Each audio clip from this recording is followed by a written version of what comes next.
Hello dear students and English language teaching specialists. Welcome to lecture 13 of our series of the book, which is entitled The Semantic Web Trajectory in Enhancing English Language Development. This book is prepared to focus on using Web 3.0 for developing pre-service English language teachers' competencies and performance-based assessment. The title of this lecture is Developing Rubrics for EFL Pre-Service Teachers' Performance-Based Assessment. Let's warm up our minds by answering the following questions. 1. What is a rubric, and why is it an essential tool for performance-based assessment? 2. What are the different types of rubrics that can be used in performance-based assessment, and what are their advantages and disadvantages? 3. How can effective rubrics improve student learning outcomes, and what are some of the key characteristics of effective rubrics? Now let's move on to the content of the lecture. Definition and importance of rubrics in performance-based assessment. Rubrics are scoring tools used in performance-based assessments to measure the quality of a student's work. They provide explicit criteria for assessing a student's performance and can be used to measure learning outcomes, provide feedback, and guide instruction. EdgeGlossary highlights the definition of rubrics as follows. A rubric is typically an evaluation tool or set of guidelines used to promote the consistent application of learning expectations, learning objectives, or learning standards in the classroom, or to measure their attainment against a consistent set of criteria. What are the advantages of using rubrics in performance-based assessment? The use of rubrics in performance-based assessment has several advantages. First, rubrics provide a clear and detailed description of the expectations for the task, which helps students to understand what is required of them. This, in turn, helps to ensure that the task is completed according to the learning objectives. Additionally, rubrics provide a consistent and fair way to evaluate student performance, which is essential for ensuring that assessment is objective and unbiased. Second, rubrics are also useful for providing feedback to students. By evaluating students' performance against a set of criteria and standards, rubrics can provide detailed information on where students excelled and where they need to improve. This can help students to identify specific areas that they need to work on, which can improve their learning outcomes. Third, rubrics are also useful for teachers.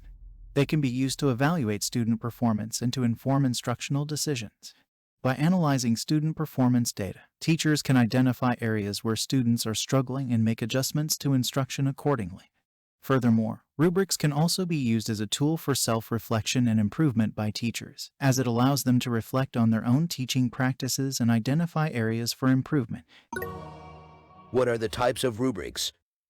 There are several different types of rubrics that can be used in performance-based assessment, each with its own advantages and disadvantages. One type of rubric is the analytic rubric. This type of rubric breaks down the task into several different components and provides a separate evaluation for each component. This allows for a more detailed evaluation of student performance and can provide valuable feedback on specific areas where students excelled or struggled. However, analytic rubrics can be time-consuming to create and can be difficult for students to understand. Another type of rubric is the holistic rubric. This type of rubric evaluates the task as a whole and provides a single score for the task. Holistic rubrics are quick and easy to create and are easy for students to understand. However, they do not provide as much detailed feedback as analytic rubrics.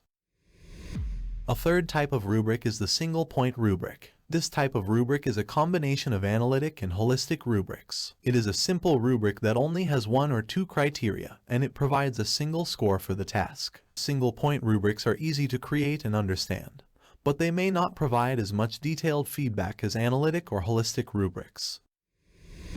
Another type is the criterion reference rubrics, which are designed to evaluate student performance against a set of established criteria. These rubrics are used to measure student performance against specific standards or learning objectives and provide a clear and objective way to evaluate student performance. Characteristics of effective rubrics. Effective rubrics have certain characteristics that make them valuable tools for assessment and feedback.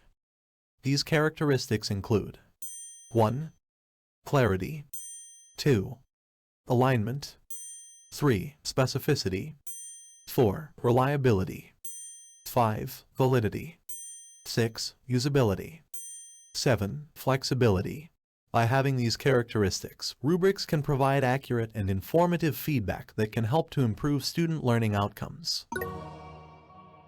Here's an example of a rubrics table for assessing an oral presentation for EFL pre-service teachers with 4 scales. This table consists of 4 criteria: content, delivery, language, and visual aids. Each criterion is divided into 4 scales: inadequate, adequate, good, and very good. The rubric helps evaluate different aspects of the presentation such as coherence, relevance, completeness of information, speech fluency, use of vocabulary and grammar, and effectiveness of visual aids. The criteria in the inadequate scale means the presenter needs significant improvement, while the criteria in the very good scale represent excellent performance. This rubric helps teachers provide a clear evaluation of the presentation, identify strengths and weaknesses of the presenter, and provide opportunities to improve their oral presentation skills. Now we have reached the assessment. Part 1. True or false with justification. 1. Rubrics provide explicit criteria for assessing a student's performance. 2. Rubrics are not useful for providing feedback to students. 3. The use of rubrics in performance-based assessment is not essential. 4. Effective rubrics have many characteristics that make them valuable tools for assessment and feedback. 5. Semantic web technologies cannot enhance the process of creating and using rubrics for performance-based assessment. Part 2. Multiple choice questions. 6. What is the main purpose of rubrics in performance-based assessments? A. To measure the quantity of a student's work. B. To provide a clear and detailed description of the expectations for the task. C. To evaluate student performance against a set of established criteria. D. To measure the student's understanding of the learning objectives. 7. Which type of rubric breaks down the task into several different components and provides a separate evaluation for each component? A. Analytic rubric. B. Holistic rubric. C. Single point rubric. D. Criterion referenced rubric.